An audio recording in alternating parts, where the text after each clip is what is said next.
Hey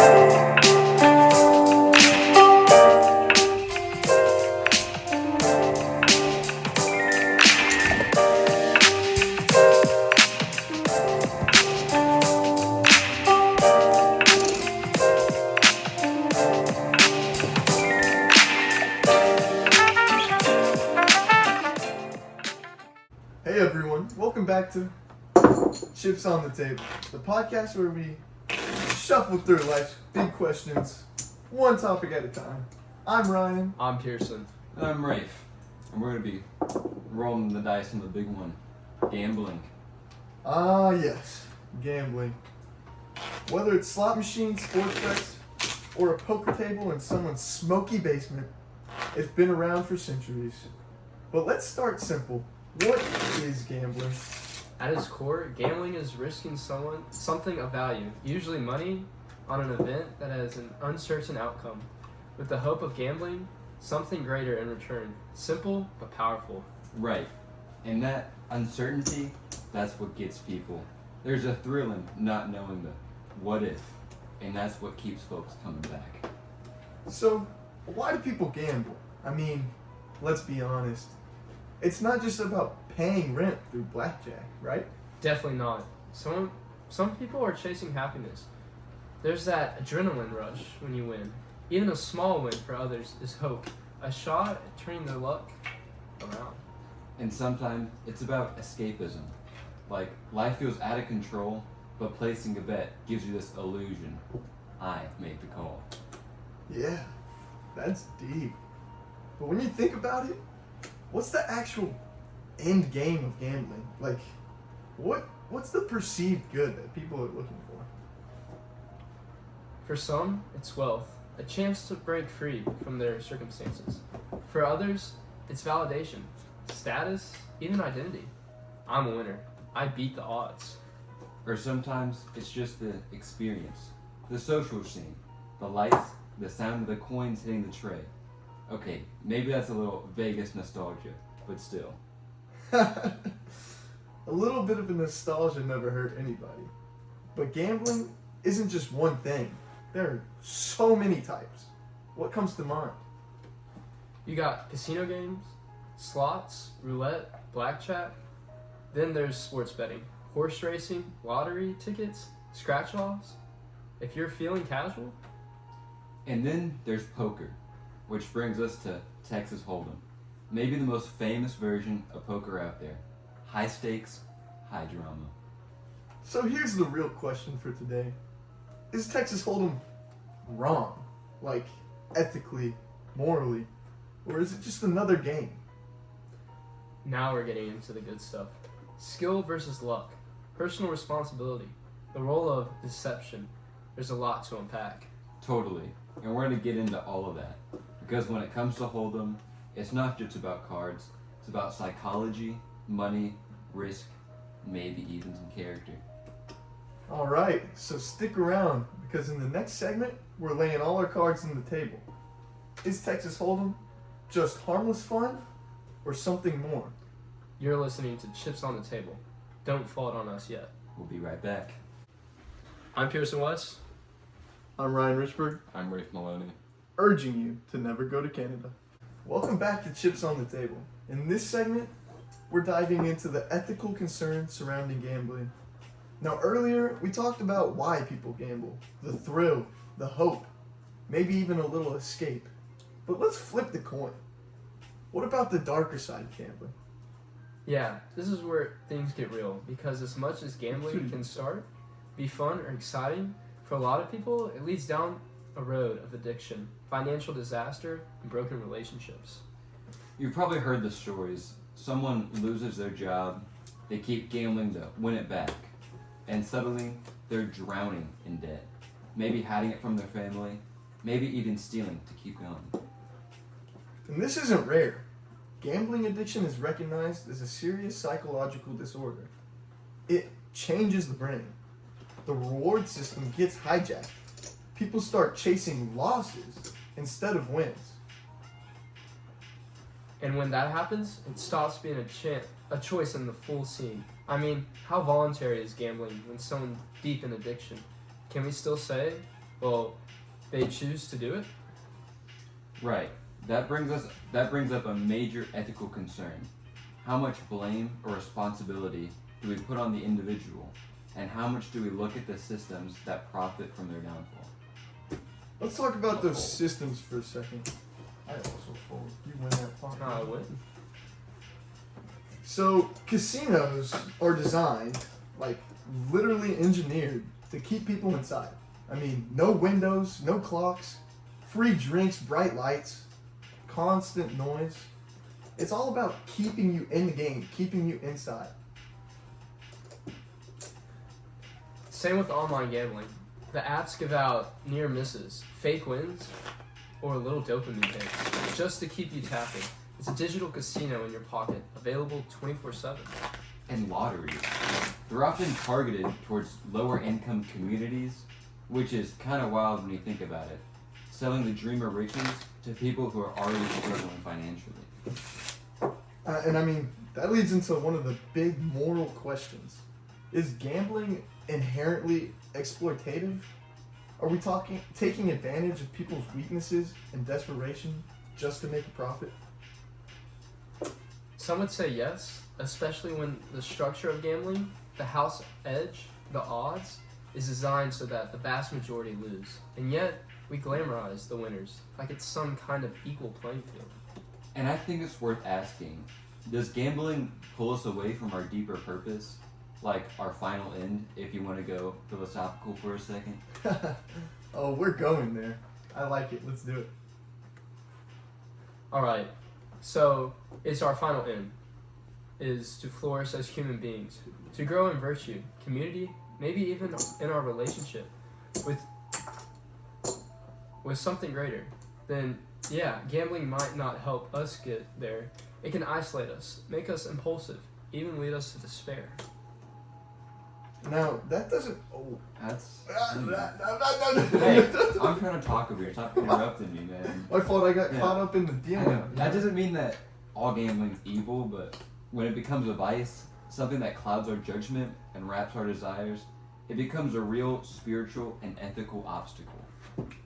Is that what you were gonna say? Yeah, that's what I was thinking. That's exactly what I was thinking. That's chemistry right there. So, here's where the idea of responsible gambling comes in. Some people can set limits, treat it like entertainment, and walk away. But others can't.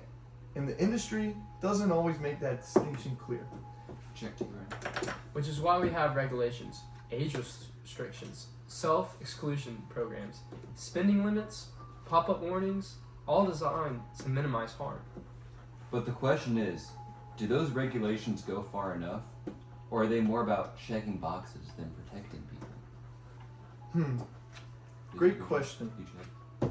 And it makes you wonder, is it ethical to run a business where a portion of your income must come from people who are losing control? That's a tough one. Like, if you ran a bar and knew some of your regulars were alcoholics, and you kept serving them, is that on you? There's a similar line here. At what point does offering a service become enabling a problem? So to wrap this up, gambling, ethically speaking, is more than just a game of chance. It involves real human lives, real consequences, and real responsibility from individuals and from the systems they're engaging with. And while some can gamble responsibility, we can't ignore the reality that for many it spirals into something harmful, financially, emotionally, morally. Hold on, I want to make sure I got that right. Are you talking about gambling responsibly or gambling with their responsibility? Gambling with their responsibility. I think you meant gambling responsibly, but it's okay. Well, this is why this conversation matters. We can't just say, well, it's legal, and walk away. We have to ask ourselves, is it right? I mean, yeah, that's a great question because I feel like there's a lot of things out there that are legal, but they're not morally right. I mean, that's just a fact. But It is. anyways, coming up next, we're going to take a closer look at Texas Hold'em. It's not just a card game. It's a mind game bluffing, betting, reading your opponents. Is that kind of strategy morally different from rolling dice or spinning slots? Well, talk skill, risk, deception, and the fine line between subtle play and manipulation. Don't go anywhere. 'Cause you're listening to Chips on the Table. Ace of diamonds on the river. All in. I call. Maloney, royal flush. West, quad aces.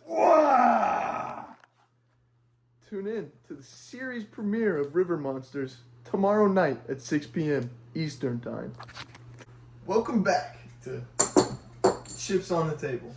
In the last segment, we looked at the ethical concerns around gambling, addiction, financial ruin, exploitation. Heavy stuff. But now we're switching gears a bit. Let's zoom out and ask, how different is gambling really from the other things that people do with their money? Yeah, because when you think about it, there are plenty of things in life that involve risk, especially financial risk. People invest into the stock market, buy into NFTs, play fantasy sports, even start businesses. So where do we draw the line? Right. Is gambling its own category, or is it just part of a broader spectrum of risky entertainment or economic activity? I mean, yeah, let's take investing, for Fuck you. example. I mean, you're putting money into something uncertain, hoping for a return. I mean, that kind of sounds familiar, right? Totally. But people tend to see investing as more respectable. Like it's smart, responsible. It's got Wall Street prestige, but it's still a game of risk, especially if you're chasing tens, day trading, or going in blind. And then there's fantasy sports. You build a team, you bet on outcomes, maybe win some cash. It's fun, sure, but at some point, is it just dressed up gambling? I mean, yeah, that's a great question. And it kind of blurs the line, you know? So maybe the difference comes down to your intent and the information that you're getting. I mean, with investing, there's research and there's strategy. I mean, you plan long term for what you're going to do with your money. I mean, at least ideally, that's what you're supposed to do. Yeah, you're supposed to make informed decisions. But let's be real. A lot of people invest like they're picking numbers on a roulette wheel. They hear a hot tip on Reddit and just go for it. 5 to you, sir. Same with these NFTs. That whole market was built on hype, speculation, and a lot of people throwing their money into something they could not afford to lose. And guess what? Most of them did lose. Yeah, they did. So if people are risking their money on all of these things, what's the key difference between that and gambling? Is it just the level of skill, or is it the illusion of control? That's where it gets interesting. Some gambling involves pure chance, like slots, roulette. You pull the lever, you spin the wheel, and you hope. But other games, like poker or blackjack, have an element of skill. You can study, practice, and improve your odds. Your bet, sir. Same with fantasy sports. There's a lot of knowledge involved in it. You need to understand the stats, understand the matchups, understand all the players, all the trends. And that separates a bit from a game like bingo. That's funny, Reef. I like that. But here's the thing. Even in skill-based games, the outcome isn't guaranteed. I mean, you can play perfectly and still lose. I mean, that's just a part of the game. And so maybe it's not just about the possibility of winning. Maybe it's about understanding the risk involved going into it. Did you bet? Yes, 5 to you. Another 5? Of course. Oh, he's trying to steal my money, Mr. McCann. Of course. Which brings us to personal responsibility. Whether you're gambling, investing, or playing fantasy football, the ethical piece really depends on how you're doing it. Are you informed? Are you aware of the risk? Are you staying within your limits? Exactly. If someone knows what they're getting into, budgets for it, and sees it as entertainment, cool. But if they believe they're going in to beat the system or get rich quick, then that's where all of our problems begin. So I think what we're getting to is, I think the real issue isn't gambling versus investing, because, you know, those are separate things. But I think the underlying factor is taking a responsible risk versus just being reckless. I think you have to be thoughtful about what you're doing going in, and you got to know why you're doing it. And recognizing whether you're doing is a game of chance or a game of skill. That distinction matters because there's no skill involved. And you're just hoping to get lucky. And that usually favors the house. You know, that's a good rule of thumb. If the house always wins in the long run, and you're still just throwing your money at it, maybe you should ask yourself, why am I doing this? All right. I think that's a good spot to end it for now. But coming up next, we're diving into one of the most debated games of all time. Can you guess what that is? That's right, Texas Hold'em. It's part gambling, part psychology, part performance. But the real questions here are, is it ethical? Or is it just clever strategy? Maybe there's some manipulation involved. We're talking bluffing, betting, reading the room, and whether playing your cards right might actually say something about your character. Now don't fold. We're just getting started. You're listening to Chips on the Table. I got 2 pair. Give me that, baby. There it is. Whoa. First actual. That's crazy.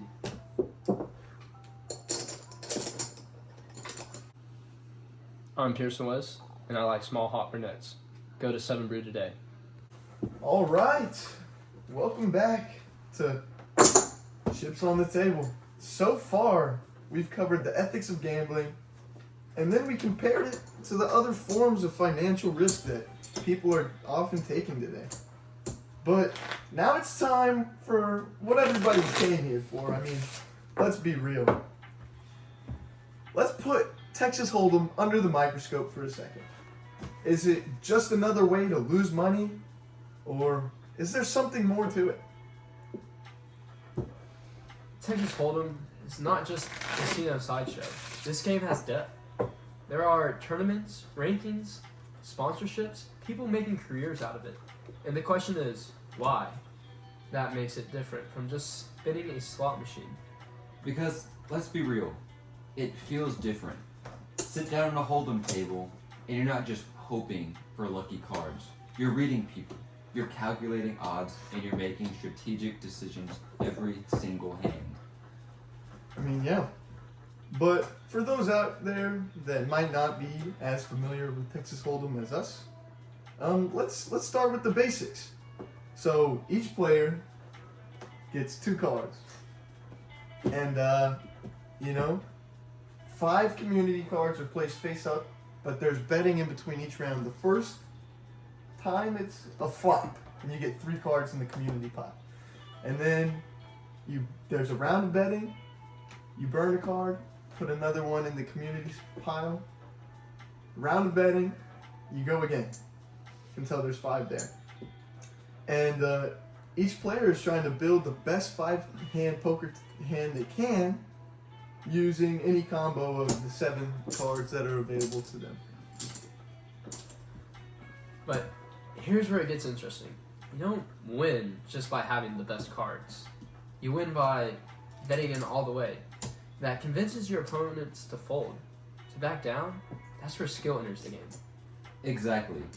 You can win with a terrible hand, like 7 deuce offsuit, and lose with an amazing one, like pocket cowboys. Woo! And it all comes down to how you play, your decisions, your timing, your ability to bluff, and your understanding of other players. And that's where an important distinction comes in. I mean, Texas Hold'em isn't about passively watching reels spin. It's about decision making. And that decision making can be under pressure, and you got to analyze the probability of each hand. You got to anticipate what the behavior of the other players is like. You got to manage your own image at the table so that you're not easily readable. But you also have to play in a way to where you can win. That's a handshake to you. Appreciate it. Let's talk about probability for a second. Good poker's player know the odds inside and out. What's the chance of drawing a flush? How many outs you have? When to call, raise, or fold? Based on the math. They're constantly running numbers in their head. But it's not just math. There's psychology, reading body language, spotting betting patterns, figuring out when someone's bluffing or double bluffing. It's like a high-speed emotional chess game. Oh, yeah. And then you even have things like game theory, where you don't just think about what you want to do, but you have to also take into consideration what your opponent thinks you'll do. And then you got to flip that logic on his head.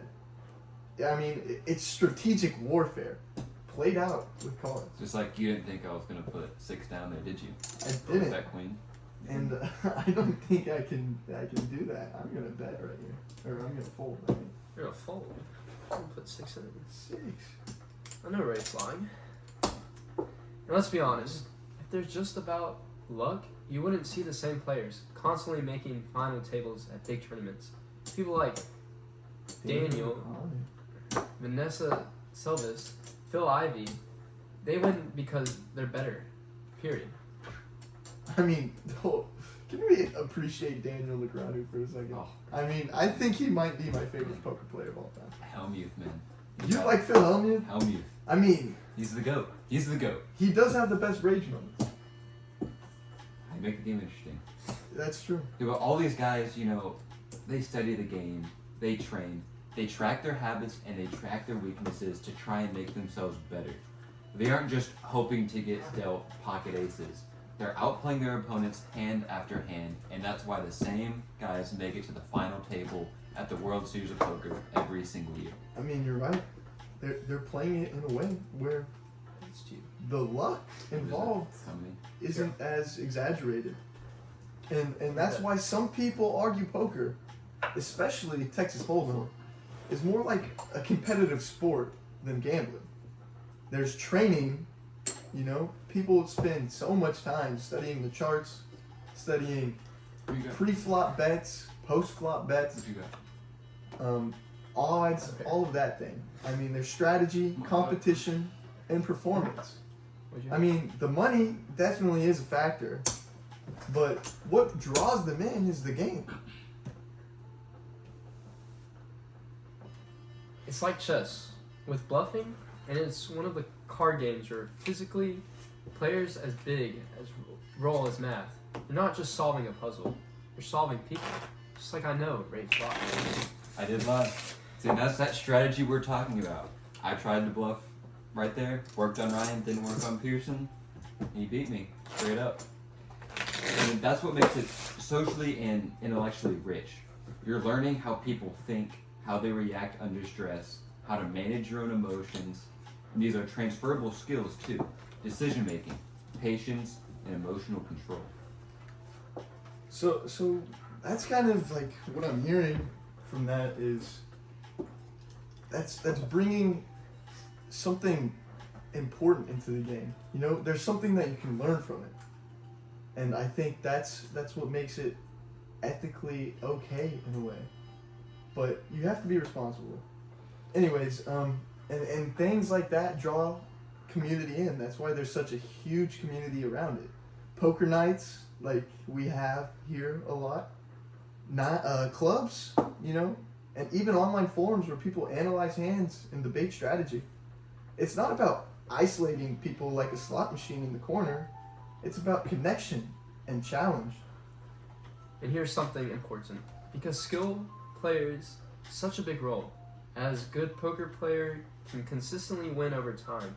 You can't say that about roulette or slots, where the house always has the edge. So even though Hold'em involves money and risk, and yes, chance, of course, it's fundamentally different from the purely luck-based stuff. You're not just watching what happens, you're shaping what happens. And I mean, that doesn't make it risk-free, or morally perfect even. I mean, if someone gets addicted and they use poker as an escape from their problems, or they play irresponsibly, it carries ethical weight with it. And that's why we have to recognize the distinction. Exactly. It's not just gambling, it's skill-based competition that uses gambling mechanics. That nuance matters. So to sum it up, Texas Hold'em is a unique blend of math, psychology, and strategy. It rewards knowledge and practice. It builds social and intellectual skills. And yeah, it's fun. Sure is. In our final segments that are coming up, we're going to bring it all together. I mean, what can we learn from gambling? About risk, about self-control, and about a human's desire to beat the odds. And where should we draw the line? Are these forms of gambling that can be ethical, even enriching? How about do we balance freedom with responsibility? All that and more coming up. Don't go anywhere. You're listening to Chips on the Table. I'm Ryan Rusberg. Every 60 seconds in Africa, a minute passes. What? Welcome back to Chips on the Table. We've explored the ethics of gambling, Check to you. the difference between chance and skill, and how Texas Hold'em stands apart. But now, we're going to talk about something that threatens the whole foundation of the game. Cheating. 5. Oh my goodness. Yeah, I'm playing risky. Or am I cheating? Yeah, He might be cheating in poker isn't just breaking the rules. It's like breaking the social contract. The game only works because everyone agrees to play fairly. If that trust is gone, the whole thing falls apart. I'm gonna raise you too. I fold. It's more than just not playing nice. Cheating undermines competition, damages reputations, and erodes the shared sense of risk and challenge that makes poker meaningful in the first place. I mean, let's just define this first, okay? Cheating in poker can take many forms. I mean, from collusion between players to share information, like I'm dealing right now. Rafe, what do you have? What do you need? You know what I mean. Or you can use marked cards so that you, at a home game, let's say, the person who's hosting can see what cards they are based on a mark on the back of the cards. And you can even use stacked decks, or for someone who's playing online, you can use bots that play with superhuman precision. Even more suitable forms exist, like soft playing, So, where a player deliberately avoids betting aggressively against a friend. It might not look like cheating, but manipulates outcomes all the same. What's your bet? And then there's tech-assisted cheating. Hidden communication devices like the Astros used. yep. Signaling systems or using real-time solvers online. These tools take the human element out of the game. I mean, We're gonna do it. I think we all know why, but I think it's important to ask anyways. Yeah. Why are people cheating? I mean, what do you think that they're hoping to achieve? Show 'em, baby. Yeah, let's see it, Jones. Let's see it. Not pair. 2 pair. Mm. That's right. Wow. Flying off that bluff earlier, weren't you? You know, I kind of thought Rick was bluffing there. I should have cheated. Or shouldn't. Maybe I did. Maybe he did cheat. At least this is being recorded. We can go back later. On the surface, money, advantage, glory. But on a deeper level, maybe it's about control. They want to guarantee an outcome, to remove the uncertainty that makes the game so challenging and meaningful in the first place. Which that raises a deeper question. If you're guaranteed to win, is it even a win anymore? If there's no real risk, no struggle, no strategy, what exactly are you proud of? I think that gets to the ethical heart of the situation. I mean, cheating isn't just unfair to the other players, it's downright dishonest. And that dishonesty corrupts the value of victory. You no longer have a sense of reward for what you've done. You don't work hard for it, and you aren't playing in a way that really lives up to the beauty of the game. I think you could almost even say that's theft. couldn't Yeah. you? I think you could. And we all know that thievery is wrong. But, I mean, when you're cheating, poker becomes a lie, and you're telling everyone at the table. And you're lying to yourself. Cheating destroys trust between players. Suddenly, everyone starts second guessing. What's the wrong hand legit in the game, even real? That kind of suspicion kills the spirit of competition. We've seen this play out in real life. Remember when Mike Postle case? He was accused of cheating in live stream poker games by supposedly receiving information about other players' hole cards. It turned out to be a massive scandal. Right. I mean, there were lawsuits, investigations, and reputations were shattered. Even though he denied the wrongdoing, the damage to the poker community was real. I mean, the trust that everyone had in the system was shaken. And don't forget Russ Hamilton. In the 2008 Ultimate Bet scandal, he used software to see other player cards and stole millions. That wasn't just cheating, it was theft on a massive scale. These aren't just rule violations. They're ethical failures that show us a total disregard for fairness, respect, and the shared experience that makes poker what it is. I mean, let's dig a little deeper into the ethics here. Is cheating only wrong because it violates the rules of the game? 10. Or is it wrong because it betrays the other people that you're playing with? I mean, you're betraying their trust and the effort that they put in, and their vulnerability when sitting at a table and having trust in the players. I'd say both. Rules exist to protect fairness. And even more, cheating violates something deeper. It exploits people who came to the table with honest intentions. Turns the game into a trap. Just like I'm in a trap right now. It also reveals something about character. If someone is willing to cheat at poker, a game built on trust and integrity, what does that say about how they treat people in real life?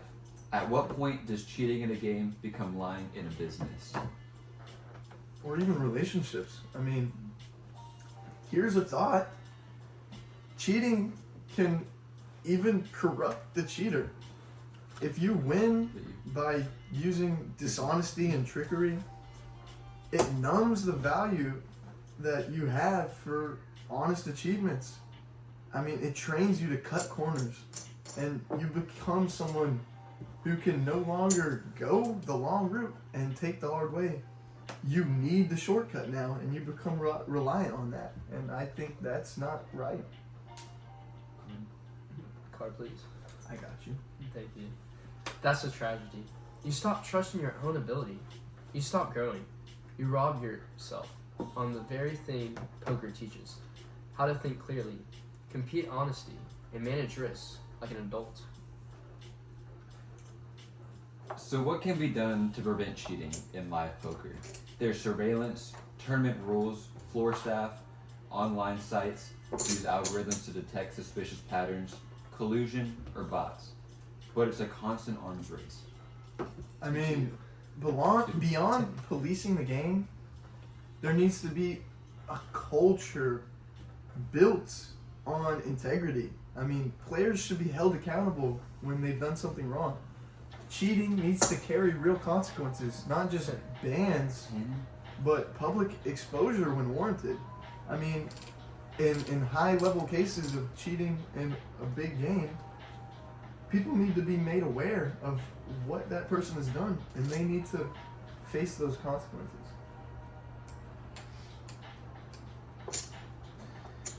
But even more than punishment, we need to ask, how do we cultivate character in this space? How do we teach people that playing fair isn't weakness, it's strength? I think it comes back to community. Poker is more than a card game. It's a culture. And if the people in that culture value honor over profit, then cheating becomes not just wrong, it becomes unthinkable. But yeah. That's a powerful way to end this segment. Cheating isn't just unethical because it breaks rules. It's unethical because it breaks people, their trust, their dignity, and their potential. Off the flop. Off the flop. Pearson had a straight? No, I I was had a- off a straight from a flop. Threw you a con there. You had a 6? I did. I figured you I did. had 2-4. And in the game, where risk and honesty define the challenge, cheating turns a test of character into a hollow performance. Don't miss our next segment. You're listening to Chips on the Table. 1.8% of Americans do not own a lamp and stub their toe in the dark. Be a light in their life. Thank you. Welcome back to Chips on the Table. Pearson. Oh my goodness, bro. Hey, It's we're like rolling. This is our final segment, and we want to leave you with something practical, something that you can use in the real world. We're gonna have a conversation about not just poker theory or scandals, but about what it looks like to play poker ethically and responsibly. We talked about the risk. We've talked about cheating. But everyone who plays poker is heading for an addiction or scandal. There's a real space for poker as a healthy, thoughtful, reactional activity if it's done right. Just it don't matter.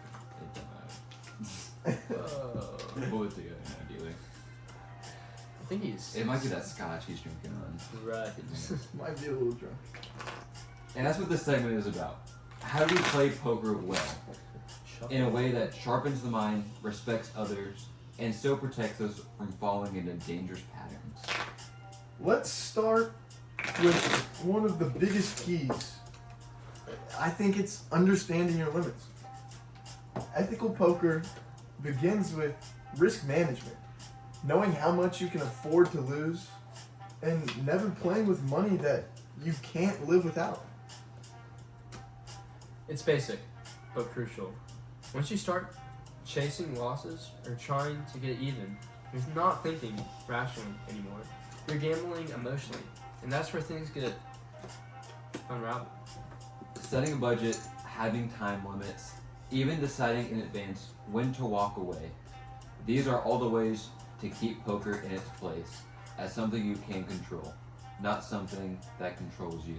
Just like Kenny Rogers says, know when to walk away and know when to run. Your bet, sir. And that brings us to another important distinction: casual play versus compulsive play.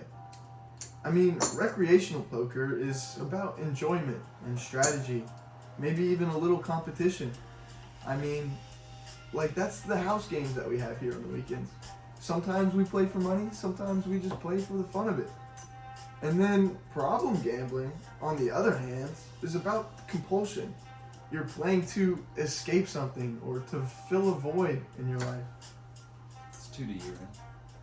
Appreciate that. And ethically speaking, that's a huge difference. If you're using poker to avoid your rational responsibilities, or it's hurting your relationships, or damaging your finances, it's no longer entertainment, it's harm. But the poker world isn't silent on this. A lot of poker communities, both in person and online, actually promote responsible play. There are forums, clubs, and even pro players who talk openly about balance, self-control, and mental wellness. I mean, some poker sites even include tools like self-exclusion, deposit limits, and session reminders. They're trying to give back to players some of that control and reduce the risk of getting addicted. I'm gonna raise you 3. It's not your turn. You folded. I did fold. Pay attention, please. Sorry. I didn't. And ethically speaking, that's a huge difference. If you're using poker, oh man. And here's something I think we don't talk about enough: the stigma. A lot of people hear of poker players and intimidately think reckless, shady, maybe even dishonest. That Perception. isn't always fair, and it's something we need to address. Right. Just like not all investors are greedy, not all poker players are addicts. Many are thoughtful, disciplined, and highly ethical in how they approach the game. We need to help reframe the image of poker in the public's eye. And here's the question that a lot of you are probably asking. How do we do that? Well, firstly, I think we need to lead by example. I mean, that's what we're trying to do with this podcast here. Too fair. We don't want to glorify huge wins or risky plays without context. I mean, it's good to talk openly about your strategy, your boundaries, and your values. What are you looking for when playing this game? Be someone who plays with integrity. I mean, you take someone like Brad Owen, who plays poker for a living, and he has this YouTube channel where he shows every hand and he talks through his strategy, and sometimes it doesn't always work out. And he talks openly about how he's even lost on years where he hasn't had winning years, but he's also got income coming from other places, so he can afford to do that. So I think firstly, it's important that we lead by example. Second, support others. If you see a friend getting in too deep, say something. Encourage breaks. Normalize responsible behavior. Make your poker night more about community than crushing each other. Stop. What? You should stop. I'm destroying you. You got Yeah, so you're you looking got a so little lucky broke there. over there, bro. It's not You luck. got so lucky in that. It's not luck. It's skill. No, that one was lucky. It was skill. You got lucky. And third, tell a better story. Share how poker sharpens your thinking, how it connects you with others, how it teaches patience, decision making, resilience. Make it about growth, not just gambling. That's a powerful takeaway. At its best, poker is about control, not chaos. It's a tool for learning, a space for challenge, and if played ethically, a way to grow in character. It's not about the money on the table. It's about the decisions you make, the respect you show others, the person you're becoming each time you play. Coming up next, we'll wrap up our series with the final reflection.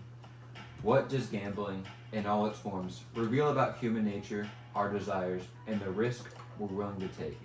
You are listening to Chips on the Table. I'm Rafe Maloney, reminding you I'm not a Jew. Welcome back one last time to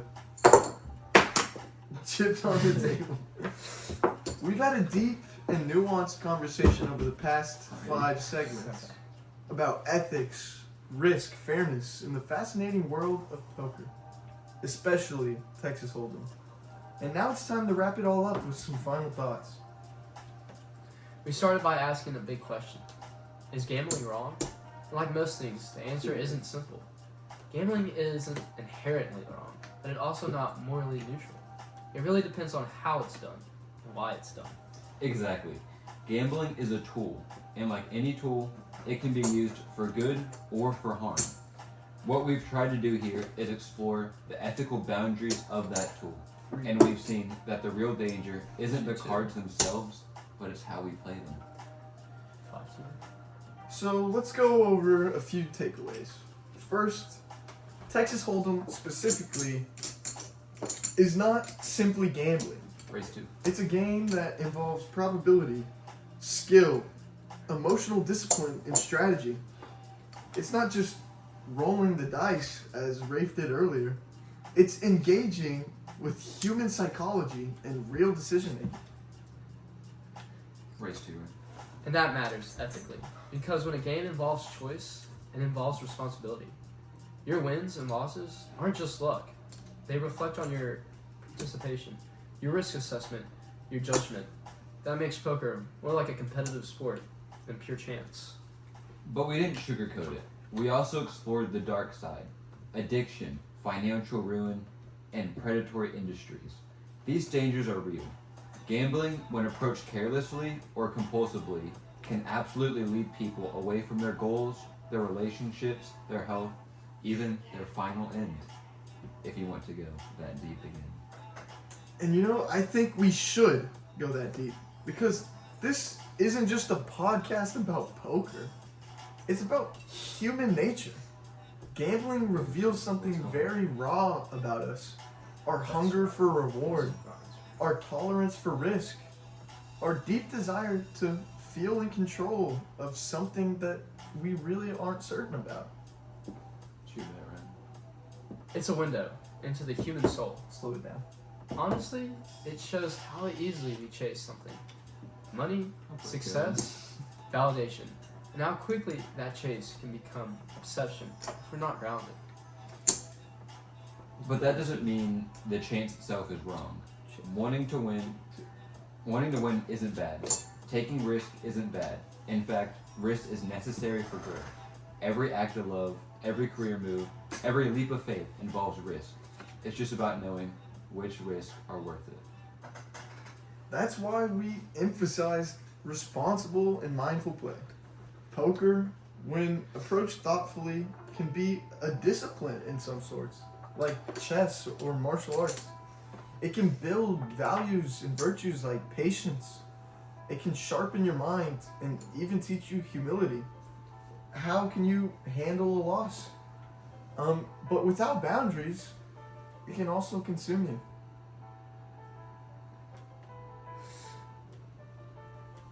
And here's where ethics comes in. We have to ask, what kind of player am I becoming? And am I playing with honesty, with restraint, with respect for other people across the table from me? And am I remembering that this is just a game, not a substitute for purpose, identity, or meaning? That leads us to one of the most important conclusions that we've reached. Gambling in itself is not wrong, Nice little bluff there, Christian. Good job. but it also demands prudence, a virtue. It demands that we examine our motivations, keep our desires in check, and never lose sight of what it is that really matters. 40 you. 40. It's, 40. He doesn't have anything. I just had less. That No, is- chill. I fold it. You What fold. you have. Straight. Oh, he did actually. And we also have to acknowledge that cheating, not gambling, isn't the true ethical failure. Cheating is what truly corrupts the game. Not risk, Did you say isn't it true? not chance, but deception. It turns a fair game into a rigged I one, knew what he meant. and it destroys the dignity of everyone involved.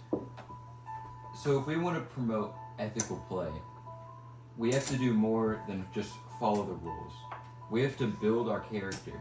We have to create cultures where integrity is honored, where responsibility is the norm, and where poker isn't a trap. It's a test of who we are. In the end, that's what we hope that you'll take away from this series. Poker can be fun. It can be smart. It can even be beautiful. But only if we bring to the table what we bring to life. Self-control, honesty, and purpose. So play the game, enjoy it, learn from it, but don't lose yourself in it. And remember, the real stakes aren't just in the pot. They're in the person you're becoming hand by hand. Thank you for listening to Chips on the Table. It's been an absolute privilege to explore these questions with you. Until next time, be sharp, be fair, and always, always play with honor. I'm Pearson West. If you don't like Reese's, you!